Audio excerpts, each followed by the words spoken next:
ماتو بنګړي لنډې کیسې که در مون اورېدونکو ستړي مه سي په دې هیله چې جوړ او روغ به یاست. درنو اورېدونکو نن درته یوه په زړه پورې لنډه کیسه وړاندې کوم په دې هیله چې تر پایه را سره مل پاته سي او د خوښۍ وړ مو وګرځي. کله چې افغانستان ته روسي عسکر راغله نو هرې خواته جګړې او منډې وې.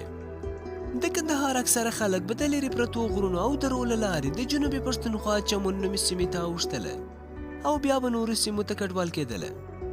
په دې غرونو او درو کې به هم د واندوز سیمه وه.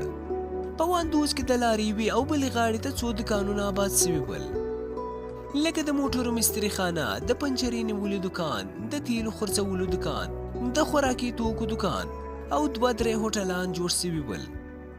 دا بازارګۍ هغه خلکو جوړ کړي وو چې د واندوز په شاوخوا کلي کې اوسېدله. خپله په واندوز کې هم یو څو کورونه آباد ول چې له دوکانونو سره مښتي ول. هغه مسافرین چې واندوز ته به راورسېدل او فکر به یې کاوه چې چمن ته نسي رسېدلی یا به له چمن څخه کندهار ته روان ول او ډېره لاره به ورته پاتې وه، نو دلته به یې دمه کوله. په همدې لړ کې موږ هم د جګړې له ویرې له کندهاره څخه مخ پر چمن روان وو چې غرمه مهال واندوز ته ورسېدو. د واندوز په رسټورانټونو کې یا د دوی په اصطلاح هوټلونو کې د ښځو لپاره ځانګړی ځای نه و. د رسټورانټ په پای کې به یې پرده اچولې وه او د پردې تر شا به ښځو ډوډۍ خوړله. اکثرو خلکو به ویله چې د دې هوټلونو ډوډۍ سړی ناجوړه کوي، نو له همدې ویرې ما هم ډوډۍ ونه خوړله. نارینه ټول کښته سول، خو زه او ورور مې په موټر کې پاته سولو. ماپښین مهال یوه ډله ماشومان زموږ د موټر څنګ ته په منډه تېر سوله چې یوه هلک وویل هلې ناوې یې مړه کړه. د دې خبرې اورېدو سره سم ما هم ځان په خپل تور پوړني کې ونغښتي او هغه کور ته په منډه ورغلم. کله چې کور ته ورننوتم نو ګورم چې یو لوی او هډور ځوان یوې ښځې ته سوټی نیولی دي او پر دا نرۍ ملا یې وهي. ما ژر له سره څخه پوړنی ایسته کړ او په سر توره ککرۍ مې ورته وویل زویه د خدای وروي ته وګوره، ولې یې وهې، څه ګناه یې کړې ده، دا زما سپین سر ته وګوره، پوړنۍ درته غوړوم، عذر درته کوم، دا بېچارګۍ نوره مه وهه. هلک چې ما ته وکتله نو تر خوله یې لاڼې باد سوې او په ډډ اواز یې وویل دا مرداره بیا د چا ده؟ له دې سره یې سپک سوټی ایسته واچاوه او له کوره ووتي. سپوږمۍ پرون راواده سوې وه او نن یې دا حال و. د هغې دواړه لاسونه په وهلو کې مات سوي ول او پر تندي یې د وینو نرۍ لیکه د سرو شونډو خواته راغځېدلې وه. په ډېر تکلیف سره یې خبرې کولې. ویلې مېړه مې دلته په واندوز کې هوټل لري چې وچه ډوډۍ یې موږ په کور کې ورپخوو.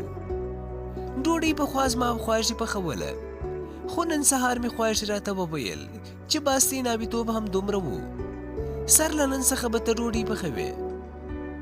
خواږې مې له یوه کاشین څخه 50 ډوډۍ پخولې، خو ما ته یې نه وه ویلې چې کوچنۍ جوالې جوړې کړه. نو زه نه وم خبره، زوالې مې لږ غټې جوړې کړې او له هغو وړو څخه یې بعضې 25 ډوډۍ پخې سوې. بس همدا مې ګناه وه. تر دې خبرو وروسته مې ناوې هم دلته پرېښووله او د خواښې خونې ته یې ورغلم. فکر مې کاوه چې خواښې به یې یوه ښځه او مور وي، څه مورنۍ عاطفه به ولري او بل مشره ښځه به وي، لږ زړهسوی به ولري او خپل زوی به پوه کړي. کله چې هغې ته ورغلم نو هغه تر خپل زوی لا په قهر وه او له ځانه سره یې په قهر خبرې کولې. په لوړ اواز یې ناوې ته داسې ویله د سپي لورې چې مور دې ډوډۍ نه وه درته ښوولې نو ولې یې مینده ته ورکولې؟ د غاړې تاویز کړی به یې وای او په غاړه کړی به یې وای. خامخا دې مور هم دغسې بېکاره او بې کماله ده. که دا بې کماله نه وای نو تا ته به یې ډوډۍ در ښوولې وای. ما لا په خبرو خوله نه وه پورې کړې چې په کور کې بیا د هلک وحشي غړومبی سو او د ناوې نه رئیس ګیروی پورته سو. کله چې له خونې راووتم نو ګورم چې هلک ناوې تر مات لاس نیولې ده او د کوڅې خواته یې کشوي. ویلې پر ما نوره طلاقه یې ځه له کوره مې ووځه. د ناوې په پښو کې سیک نه و پاته چې ورسره ولاړه سوې وای. په کشولو یې تر یوه ځایه بوتله. هلک داسې فکر کاوه چې ناوې ورسره نه غواړي چې ولاړه سي. لکه لیونی سپی تر خولې یې ځګونه باد سول. د کور په کونج کې پرتو لرګیو ته ورغلی. یو لوی سوټه یې راواخیسته او د ناوې پر خوا یې ورمنډه کړه. تر څو چې زه ورسېدمه درب سو او لرګی د ناوې پر سر ولګېدی. له دې سره سم ناوې پر مځکه ولوېده. ځوان رډ رډ ورته وکتل او بیا یې لکه مست اوښ بربر پیل کړ او له کوره په منډه ووتې. د ناوې په زرغونه شال کې یوه لپه وینې ډنډ ودرېدې. سور کړي لاسونه یې پر تندي ایښي او سترګې یې روڼې پاته سوې. خو خواښې یې بیا هم د پخوا په شان غوړېدله او ښکنځل یې ورته کول. ویل یې دا مرداره ټګي کوي، هېڅ بلا نه ده وهلې. زه چې په ځوانۍ کې میړه په کولنګ پر سر ووهلم څه راوسوه، دا دی تر اوسه پورې روغه جوړه یم. د نن زمانې ښځې دومره نازولي دي چې میړه یې یوه چپلاخه نه وي وهلې چیغې اسمان ته پورته سي او یا ځان پر بېصدۍ واچوي. له دې سره سم یې ناوې په قهر تر کوسۍ ونیوله.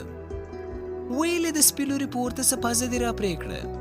خلک به وایي چې په مرمۍ یې وویشته چې د کور په غولي کې خلاصه پرته ده. کله چې یې ناوې سره واړوله نو ناببره یې د خواښې سترګې رېږې راوختلې او ځای په ځای ودرېده. هغه څو شېبې مخکې لا مړه سوې وه. له ځانه سره مې وویل موږ خو پخوا داسې نه وو، لکه چې د جنګ زموږ معنوي ارزښتونه هم وخوړله. پخوا خو به پښتنو د میلمه په مخ کې ماشوم ته په تریو تندي خبره هم نه کوله. که د دوو قبیلو ترمنځ به جګړه وه او یوې ښځې به خپل پوړنی ورته هوار کړ نو دواړو خواو به یې په درناوي لومړی اوربند او بیا به یې سوله کوله. خو نن یوه پښتانه ځوان زما په مخ کې خپله د یوې شپې ناوې ووژله. عجبه یې لا دا وه چې یوې ښځې امر وکړ چې یوه بله ښځه دې ووژل سي.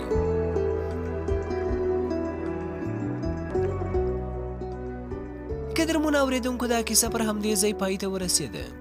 په دې هیله چې د خوښۍ وړ مو ګرځېدلې وي. تر بیا د الله په امان.